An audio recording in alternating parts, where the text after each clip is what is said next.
In this video, we will be tasting and talking about 2 consecutive spring and summer batches of red jade black tea, also known as Taiwan Tea number 18.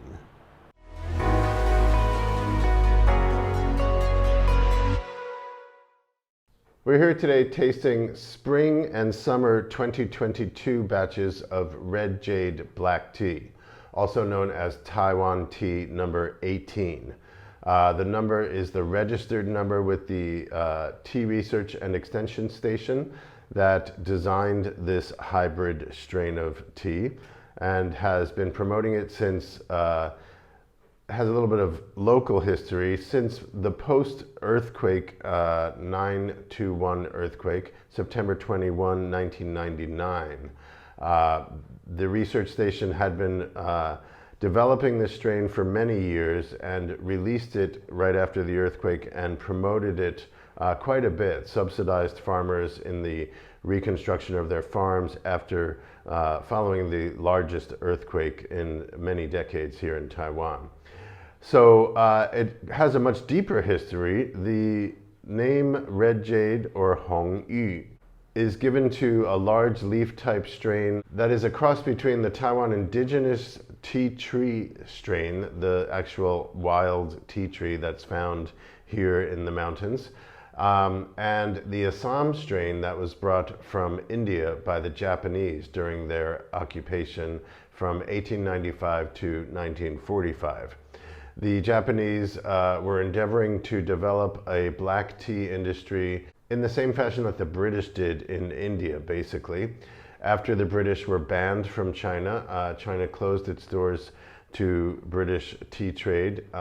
It had to figure out a way to continue this very lucrative trade that had already developed. And they began developing tea farms large scale in India using the local tea tree that was found in northeastern India all the way up through Burma, which I would guess, I can't say scientifically, but is the same strain of tea basically that goes up into southwestern China into the Yunnan region. So the Assam strain was brought here by the Japanese, planted in quantity mostly around the Sun Moon Lake area, where the indigenous tea tree strain had already been cultivated by the Qing Dynasty Chinese development around Sun Moon Lake. So the Chinese immigrants to Taiwan found out about the indigenous tea tree and began cultivating it. This pre-existed the Japanese occupation beginning in 1895. The Japanese brought the Assam strain.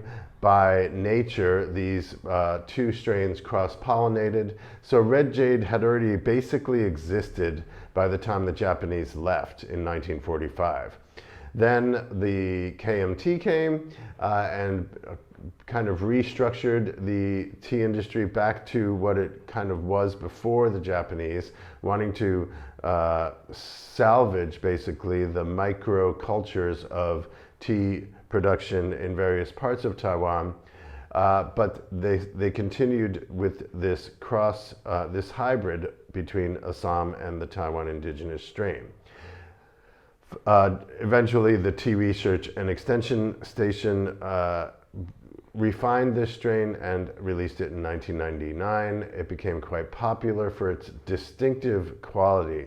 Red jade has a very distinctive flavor profile that is described as mint and clove and cinnamon. It's a very bold kind of medicinal herbal quality to it.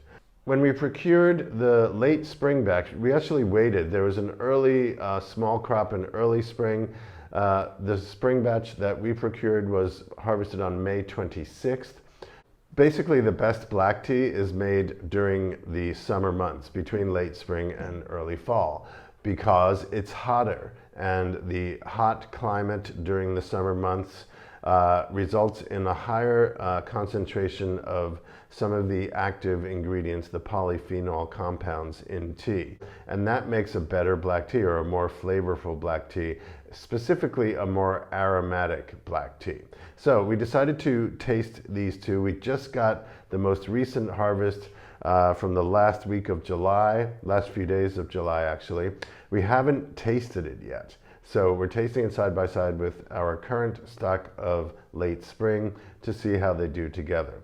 We know, having tasted the late spring crop, that it is noticeably mellower. The very strong flavor notes of red jade are mellowed with this crop, and personally I can relate to that. I find red jade quite intense.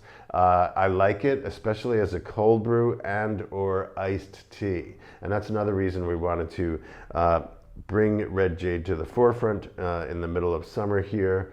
There's plenty of time to make iced teas and cold brew teas left for the rest of our summer. So let's have a whiff. Yeah, the minty, cool quality, almost menthol or camphor, but not that intense, is there, but definitely balanced with a sweet note as well. Our source of tea has been basically researching and curing his teas, and especially in the last couple of years, curing his batches of red jade tea, I should say, in a way that makes it a little mellower and sweeter. Basically, he lets the leaves wither for longer prior to the rolling, and then he lets them sit, what's called wo dui, or stacked setting. I'm trying to translate my Chinese into English unsuccessfully. Basically, the leaves are rolled and then they're set in a pretty thick layer for as long as the tea maker determines optimal. And in this case, they're longer than usual. He's wanting to get a fuller, more balanced profile from his red jade batches of tea. And as we assumed, and as our friend and source of this tea said, the late July batch has more aromatic profile to it. It's more obviously the red jade notes.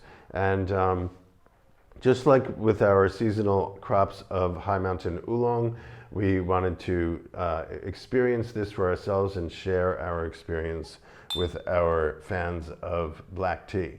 So I brewed, red jade is quite intense. You can use a minimal ratio. I did 3.5 grams of tea and 150 milliliters of water, close to boiling temperature, for 2 minutes only. So I brewed twice, first brew and then second brew.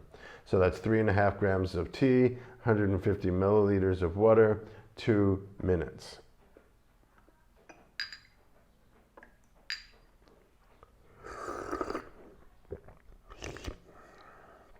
Late May crop on my left.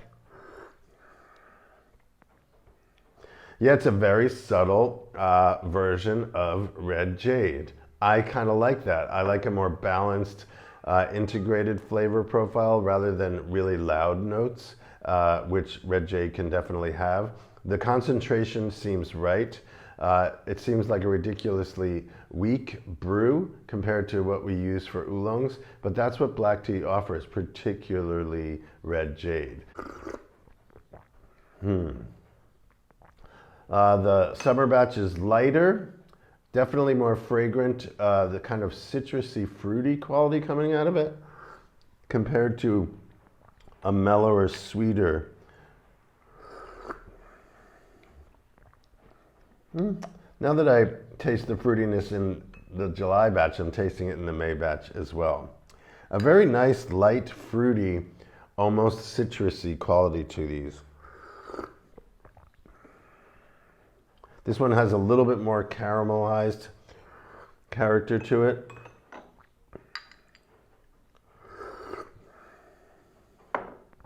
This has, in the nose especially, prominent red jade notes. People refer to those as mint, cinnamon, clove. It's kind of this much more herbaceous, kind of rich, fairly bold character in the aromatic profile. Let's go to the second brew. The second brew brewed darker. They're all quite nice and transparent. The second brew's more classically black tea in color. But both of them, there's really nice glow to them.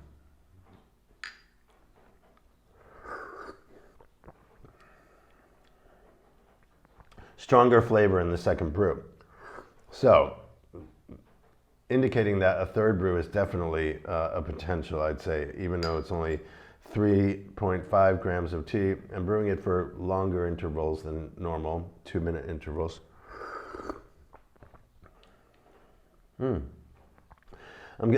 I think I often overbrew this tea. I use too many tea leaves, too much leaf to water ratio, and that makes it really intense. I'm really enjoying the concentration of this particular brew. I asked my friend, his name is Assam, his English name, he's Taiwanese, who works for the Tea Research and Extension Station in Sun Moon Lake. He and his family have developed red jade tea production since its initiation. I find him to be the leading professional representative of this tea. I called him this morning, or I texted him actually, and said, what do you say? What's the best way to brew red jade in general in a tea judging cup? And he said, 2.5 to 3 grams of tea for 2.5 to 3 minutes will give you the best flavor. So I decided I wanted to brew it twice. I used 3.5 grams of tea for a little bit less time each. Okay, there's full-on red jade. That's about as intense as I'd want to go in terms of concentration. It's almost astringent. It's got a little bit of bite on the tongue, but it's nicely mellowed, or I should say balanced out with a sweet coating. It quickly kind of coats the tongue with its sweet notes. So it's got this, I won't go as far as to say Chinese traditional medicine flavor, but it's bold flavor notes with cinnamon and mint and clove in my experience, and then just sweetness, mostly in the finish. Those herbal notes are in the nose and right when you first have the tea on your palate. Definitely stronger classic red jade notes in the July batch. So as the professionals here say, if you want the most prominent flavors to come forth, midsummer is the best harvest. If you're looking for an experience of red jade in a less intense format or delivery, we really recommend our current batch. Late May, second harvest, it's not early harvest. So keep track, and we'll be offering the May batch for a while now. And we may decide to do something by the end of the growing season in fall and offer a bundle. So if you're a red jade fan, keep your eyes out for that. I haven't quite gotten my head around it yet, but that's what I'm thinking. I'm inspired to share seasonal batches and allow the people that are really paying attention to a particular type of tea to experience the variations throughout the seasons. This farm practices natural farming methods. There are no pesticides administered at all. It continuously gets 0 results, or ND, in the inspection of the processed leaves. Our source has his own organic tea farm in a different area from whom we source our 4 Seasons black tea and our 4 Seasons oolong tea. And he brings this crop that he contracts from Sun Moon Lake to his home factory and processes it himself in a factory that he only uses for his organic teas. So it's in effect an organic tea. It doesn't have certification, but it is fully pesticide free. Red jade actually doesn't need pesticides for its growth, given that it comes from the indigenous tea tree strain combined with the Assam strain, which is also quite hardy. It does fine just growing without the help of chemical pesticides. Check it out, Red Jade Black Tea, May 2022. Thanks.